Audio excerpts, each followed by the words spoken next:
Bonjour, mesdames et messieurs. Nous commençons un nouveau programme du spectacle de la foi.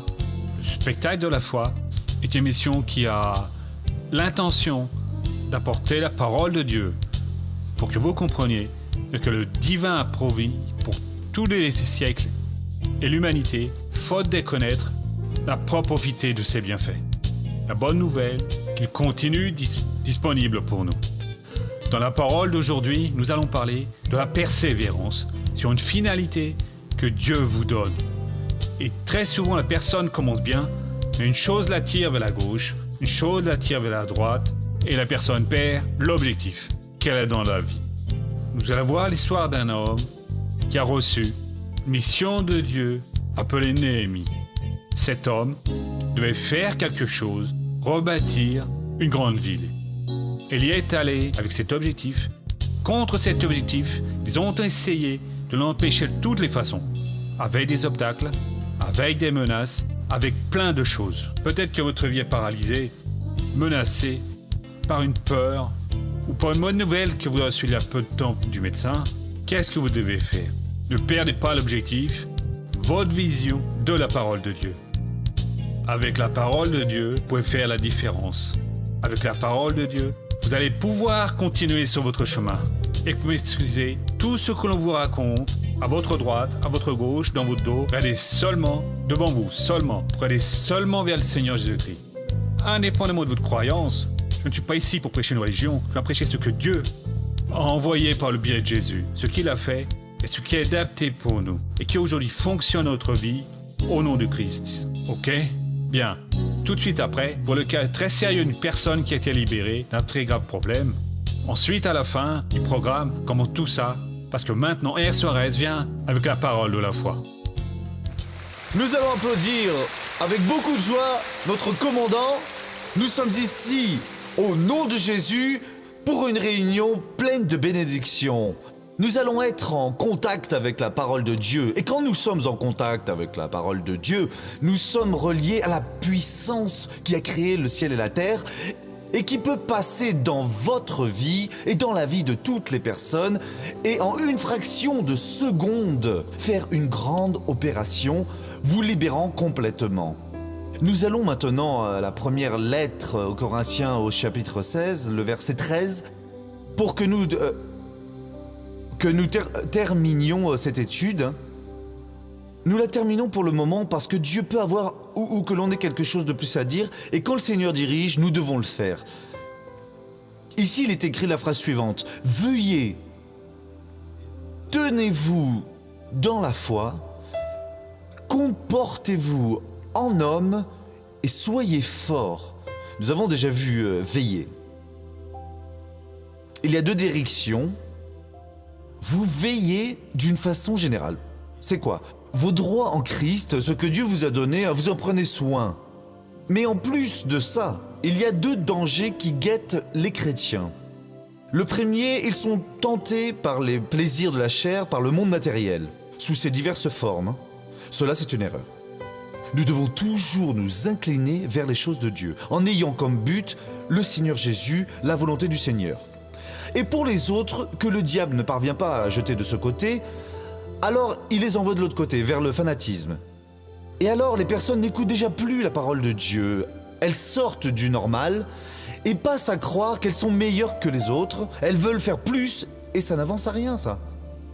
Ce n'est pas pour chaque personne qui ait cette tête de piété, s'habillant comme si elle était une âme d'un autre monde, alors qu'elle va recevoir la bénédiction de Dieu. Vous devez être normal, le plus normal possible. Une personne qui parle comme tout le monde, comme Jésus le faisait, mais une personne qui vit la parole, qui sait dire non au péché, qui sait dire oui à la grâce de Dieu, qui sait planter la semence. Celui qui va vers le fanatisme, il empêche même que ses parents aillent à l'église. Car les personnes disent « Ah, je ne veux pas de cette religion, mes amis, cette personne était si joyeuse. » À présent, non, elle parle de la Bible toute la journée, sans cesse. C'est plutôt bien pire, hein, c'est la vérité, mes amis. Ça ne peut pas être ainsi. Une fois, j'ai pris un taxi et le chauffeur était du genre très bavard. Hein.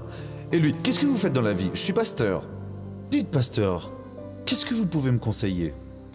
Avec ma femme, nous étions comme deux tourtereaux, nous étions vraiment très amis, et quand elle est allée dans une certaine église, bon il a dit l'église, mais je ne vais pas le répéter, j'ai même eu l'idée. Ah si elle allait être mieux, elle est devenue pire, pasteur. Ne vivons que dans l'église, disons que je ne valais rien, que j'allais aller en enfer, que je ne voulais pas être mon épouse. C'est elle qui a raison. Non, c'était pas elle, mon fils. Elle devrait être une meilleure épouse aujourd'hui, plus votre amie, monsieur. C'est le bon témoignage. Il a dit, c'est vrai, c'est la vérité, j'irai même à l'église avec elle. Non, ça ne va pas, comme ça.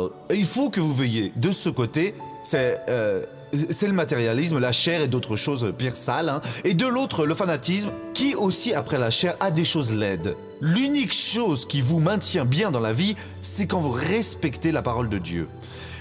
Si vous rencontrez une personne qui est ce genre de personne, une personne qui se croit meilleure que tout le monde, qui ne parle avec personne, cette personne ne connaît Dieu en aucune façon. Bien, on va revenir ici maintenant, car on a déjà vu cela. Là, Paul a dit, tenez-vous dans la foi, ne soyez pas relâchés dans la foi. Soyez une personne ferme, une personne déterminée. La foi que Dieu vous a donnée, c'est la garantie de la bénédiction. Soyez ferme. Or, la foi, c'est la réalité de ce qu'on espère, l'attestation de choses qu'on ne voit pas.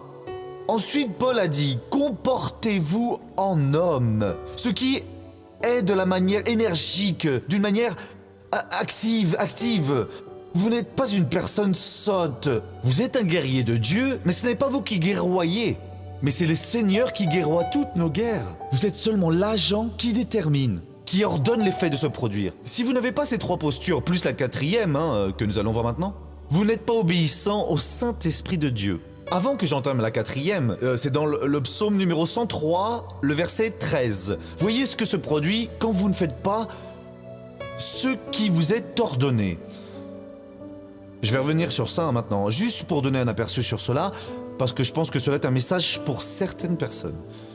Certaines personnes pensent que Dieu les a oubliées, que Dieu ne s'occupe pas d'elles.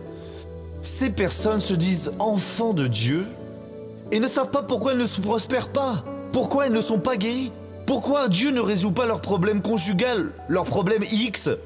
C'est dans ce verset apparemment très simple, mais qui a un sens très profond. Il dit ainsi, « Comme un père a compassion de ses fils, le Seigneur a compassion de ceux qui le craignent. » Nous sommes pressés et nous lisons ainsi, « Dieu, comme moi j'ai compassion pour mes enfants, et n'importe quel père lutte pour son enfant, paie le prix qui est nécessaire, vend tous ses biens pour soigner son enfant, affronte n'importe quel bandit pour libérer son enfant, le Seigneur Dieu a de la compassion pour ceux qui se disent ses enfants. » Et nous pensons que c'est ainsi, mais ce ne l'est pas.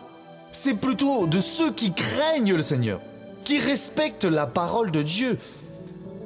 Vous voyez toute la différence ici, Nous coupons la déclaration au milieu et l'interprétons de travers. Normalement, ce qui vient dans le raisonnement, comme le Père a compassion de ses enfants, ainsi le Seigneur a compassion de nous, ses enfants. Non.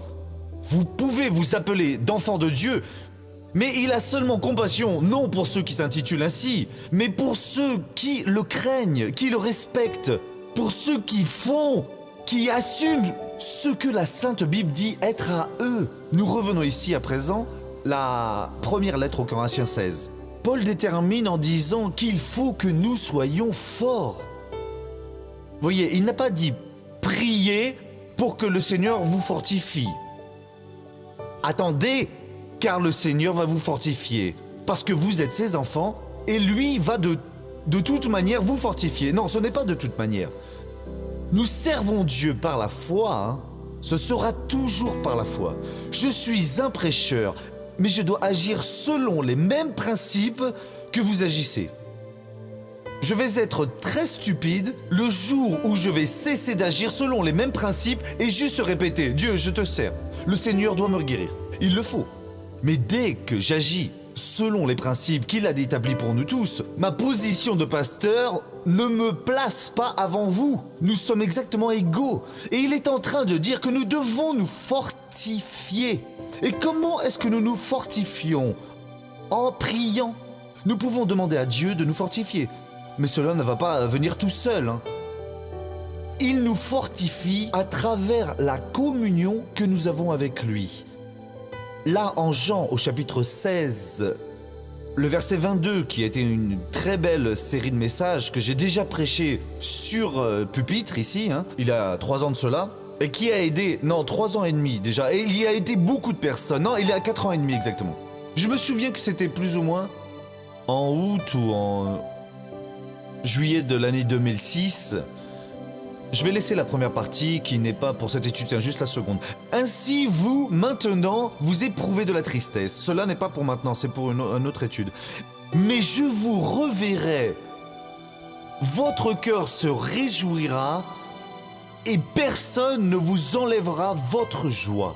Comprenez bien, quand nous écoutons la parole de Dieu, quand nous sommes dans l'église, adorant Dieu, et perdent beaucoup les personnes qui n'aiment pas adorer Dieu, qui n'aiment pas ouvrir leur cœur, rechercher le Seigneur, qui n'aiment pas prier. Nous allons prier, fermer les yeux. Ça veut dire perdre beaucoup les personnes qui ne rencontrent pas Dieu et qui ne s'ouvrent pas. Elles écoutent la parole, alors quelque chose attire l'attention et la personne laisse passer. Il y a quelques années de cela, ici, j'ai été sidéré. Ici, de ce côté, à ma droite, il y avait un jeune homme, une jeune fille, des amoureux, c'est beau de voir un couple. Et ils sont ainsi là, et soudain, il l'embrasse, ça devient un peu plus passionné, il le regarde et... Oh mon Dieu, ici dans l'église, mince. Allez donc chez elle, avec le beau-père, la belle-mère, présent, et montrez bien que vous aimez la jeune fille, je veux dire... Mais pas ici. Une autre fois, je prêchais, c'était dans une autre église... Il y avait une femme et vous pouvez voir que Dieu est en train de parler. Je suis là donnant le message, voyez, parce que vous le sentez dans votre cœur. Paul, eux étaient en train de prêcher dans une certaine ville et il y avait un jeune blessé au pied.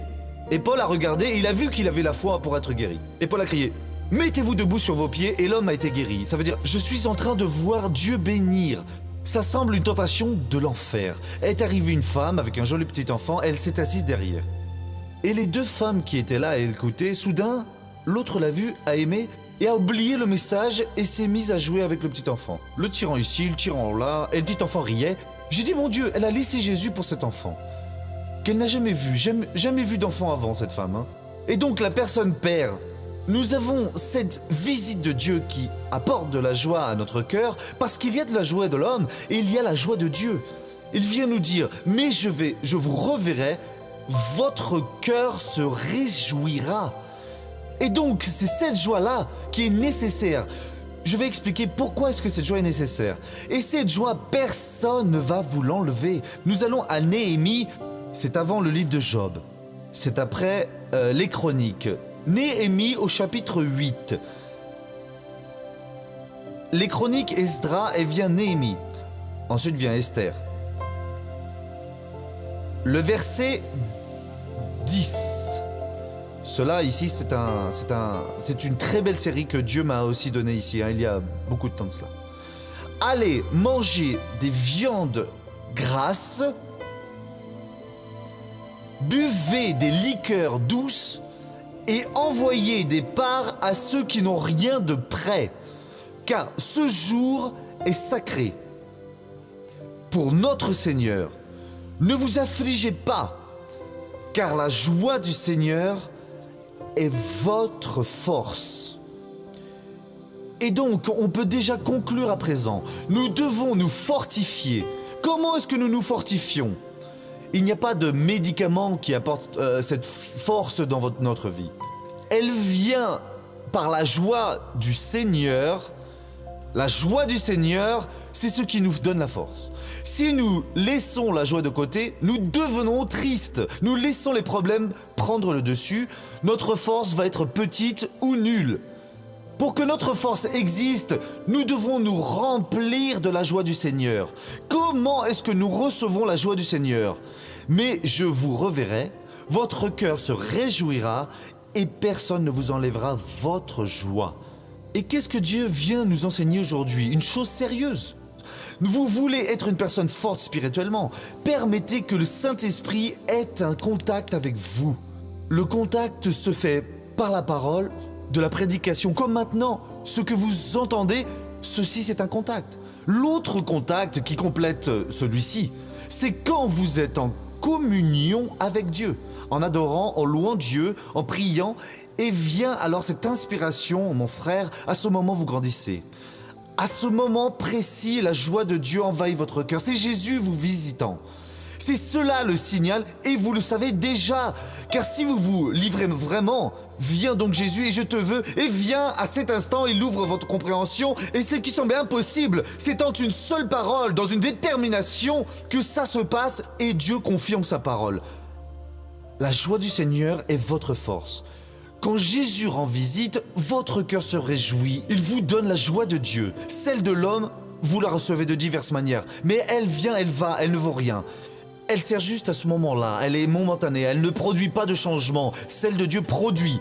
Et c'est dans cette joie que vous devez vous fortifier. C'est d'elle dont vous avez besoin. Cessez d'avoir une vie distante de Dieu.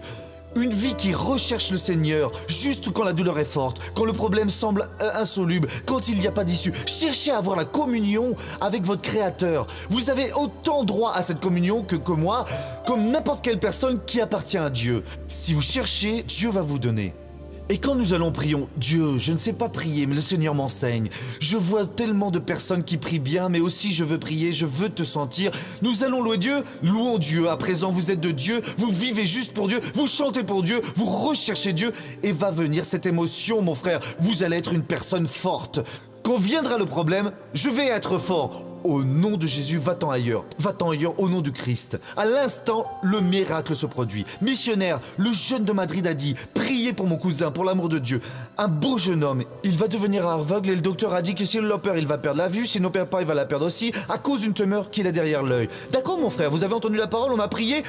Retournez chez le médecin, non, cela c'était un grain, c'est parti, je ne sais pas ce qui s'est passé, ça veut dire, avant il a menti, il n'a pas menti, non. Jésus a guéri la chose là. Pourquoi? Parce qu'il était dans le pouvoir de Dieu. Et dans ce pouvoir que vous avez, vous pouvez être. Parce que nous pouvons tout en celui qui nous rend puissants. C'est Jésus, il nous fortifie, il donne le pouvoir et vous changez la situation, vous renversez n'importe quelle situation contraire et vous devenez alors une personne bénie. Regardons maintenant le feuilleton de la vie réelle.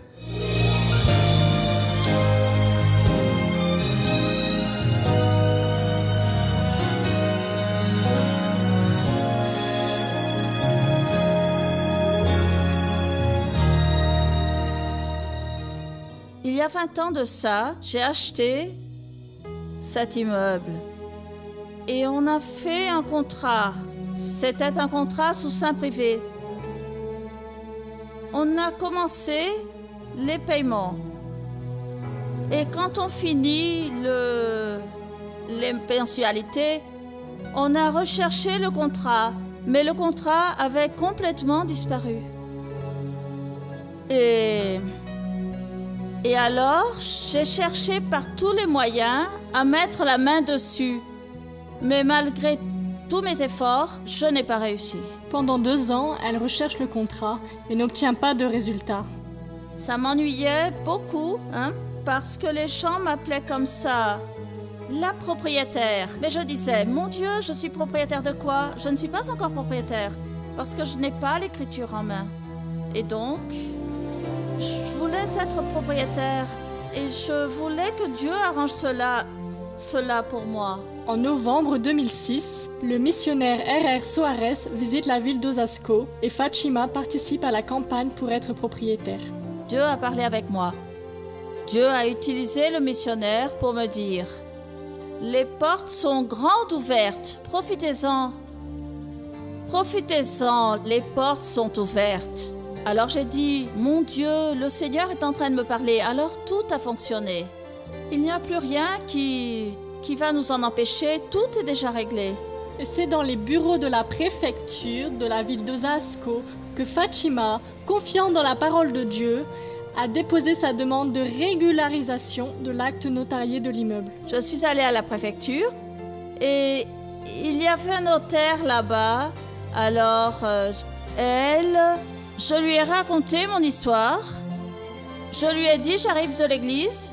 Je fais la campagne pour devenir propriétaire et Dieu m'a demandé de venir jusqu'ici parce que le document est déjà dans mes mains. Elle avait besoin d'un acte notarié officiel à son nom et celui de son mari. Mais avant ça, elle avait besoin de lever l'hypothèque parce qu'elle avait une dette. Et sans le règlement de cette hypothèque, il lui était impossible de régulariser la propriété. Et je n'avais pas cet argent. Mais j'ai dit non. Dieu a dit que les portes sont ouvertes. Alors Dieu va fournir cet argent. Dieu lui a donné la victoire et elle a réussi à tout payer. Et aussitôt demandé la levée de cette hypothèque. Comme il y a eu le règlement, nous avons utilisé le contrat sous seing privé et on a cherché les ex-propriétaires. Et en arrivant là, ils n'habitaient plus à cette adresse. Et personne ne les connaissait. J'étais là-bas avec ma mère. J'ai dit, maman, je n'accepte pas ça. Non.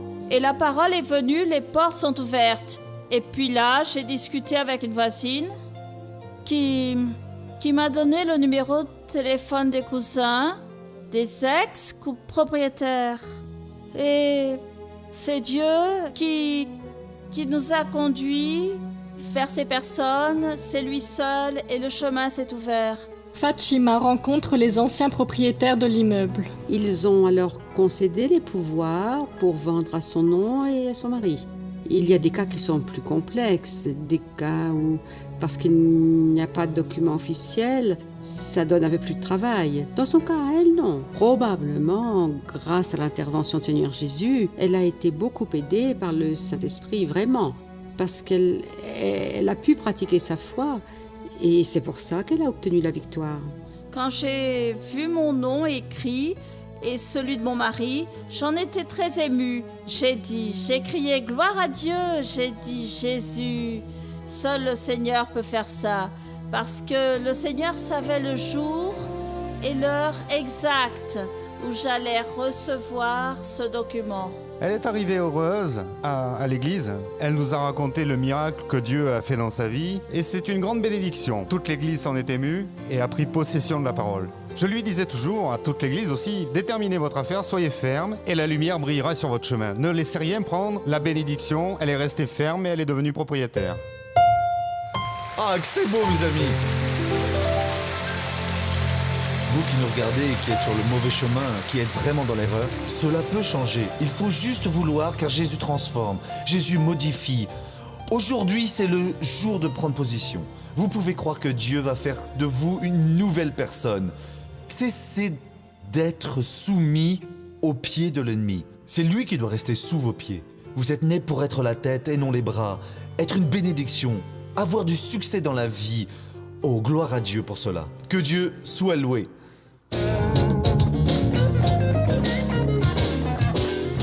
Missionnaire, je voudrais savoir à propos du style de vie, on va dire le piercing, les tatouages. J'ai déjà une explication concrète par le biais de mon pasteur, mais tous les jeunes qui n'ont pas de contact avec l'église, qui connaissent pas la parole, quelle est l'explication que vous pourriez leur faire passer maintenant? Voyez mon frère, je n'ai rien contre le piercing. C'est la Bible qui condamne si vous faites une marque sur votre corps, un tatouage, toutes ces choses. Mais ceci n'est pas la finalité de notre prêche. Car ce que les personnes ont besoin de connaître, c'est la parole de Dieu. Et si elles la connaissent, elles ne vont pas laisser faire ces dessins de papillons ici sur la main, ou même sur des parties intimes, comme les personnes laissent faire. Ces choses qui abîment la peau. Ainsi, certains de ces malheureux sont déjà complètement recouverts, et alors ils ne vont pas fumer de la drogue, ils ne vont pas se prostituer, car tout cela se produit parce que la personne n'a pas de respect pour Dieu. Car celui qui respecte Dieu ne fait pas cela. Et donc, au lieu de combattre les symptômes, nous allons combattre la cause. Au lieu de rester à se disputer avec les choses qu'ils font parce qu'ils ne connaissent pas Jésus, nous allons avec amour rechercher la sagesse pour enseigner à ces personnes le chemin de Dieu. Alors elle laisse tout ce qui est mauvais et vous trouvez le bon chemin. Qu'est-ce que nous allons appris ici aujourd'hui, Paul? Voyez, soyez fermes dans la foi, comportez-vous en homme, avec énergie, avec force même, la tête haute, ne craignant aucune tentative du malin, et étant forts. Nous devons nous fortifier, et nous nous fortifions avec la joie du Seigneur, qui vient par la parole et par la prière, comme nous allons le faire tout de suite. Laissez-moi prier pour ceux qui sont chez eux, et ça sert aussi pour vous ici. Père, nous prions à présent, après ce grand banquet spirituel, oh mon Dieu, pour ces personnes qui ont eu la direction du Seigneur, le chemin s'est ouvert et elles ont appris ce qu'elles doivent faire et elles sont maintenant devant toi en priant. Combien sont chez elles, ayant besoin de ton aide. Père, fais cela avec tous ceux qui sont dans l'erreur. Des personnes merveilleuses, Père, que le démon a conduit à empoigner une arme pour prendre ce qui est à leur prochain, pour faire du mal. Père, convainc ces personnes que cela vaut la peine d'être correct. Combien pourraient être ici à ma place aujourd'hui, prêchant pour une grande foule, mais elles sont au coin de la rue attaquant, vendant de la drogue. Père, libère ces personnes, guéris celles qui sont maintenant malades, résous tous les problèmes. Dieu, je vais utiliser ton autorité pour libérer ces vies. Et au nom de Jésus-Christ, je réprimande tout le mal. J'ordonne que ce mal sorte de ces personnes. Va-t'en ailleurs et je dis maintenant, ça ne va plus continuer au nom de Jésus-Christ. Et tout ce pouvoir de l'enfer est cassé et je détermine la bénédiction sur tout ce peuple tout entier. Pose ta main, Dieu, et bénis. Et au nom de Jésus. Et Amen. Bien, nous sommes de retour du spectacle de la foi. Vous avez vu quelle chose merveilleuse que Dieu a fait dans la vie d'une personne. Une personne qui avait un problème, une personne qui a besoin d'une réponse. Vous avez obtenu la foi. Comment j'obtiens la foi? En écoutant la parole de Dieu. Vous l'avez entendu ce matin, vous venez de l'entendre. Je ne sais pas si vous regardez le matin, l'après-midi ou en soirée. Indépendamment de la mort qu'il est, vous êtes attaché à cet objectif. Et quand vous êtes attaché à un objectif de Dieu, vous avez obtenu tout le droit de vivre heureux. Il y a des personnes qui sont appelées. Dieu voit en elles les conditions pour être prospères. Et pour nous aider à garder ce programme à l'antenne, elles vont être appelées de part. Vous ne payez rien pour la bénédiction de Dieu. La bénédiction de Dieu est gratuite. À présent, si Dieu a placé des désirs dans votre cœur, ne doutez pas. Appelez maintenant même notre standard à ce numéro qui va apparaître sur votre téléviseur et dites la chose suivante. Voyez, le plus d'informations sur comment être quelqu'un qui parraine, comment je vais des RS à garder ce programme à l'antenne. Et voyez, si Dieu vient vous appeler pour appeler cette œuvre, ne doutez pas. Va vous donner les outils nécessaires pour que vous soyez un vainqueur au nom du Seigneur Jésus. Dieu appelle seulement les personnes que pour apporter un plus dans leur vie. Jamais il vous appellerait pour vous laisser dans la misère. Vous dites, je n'ai pas les moyens, ma vie est compliquée, c'est difficile, ne craignez pas. Dieu va vous ouvrir une porte.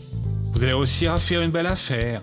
Vous allez réussir à retirer cet argent qui est bloqué par l'administration. Vous allez réussir à écarter n'importe quelle chose qui vous entravait. Quand vous allez permettre à Dieu d'agir et de prendre en compte de votre vie. Croyez seulement et tout ira bien. D'accord? Que Dieu vous bénisse tous et à bientôt.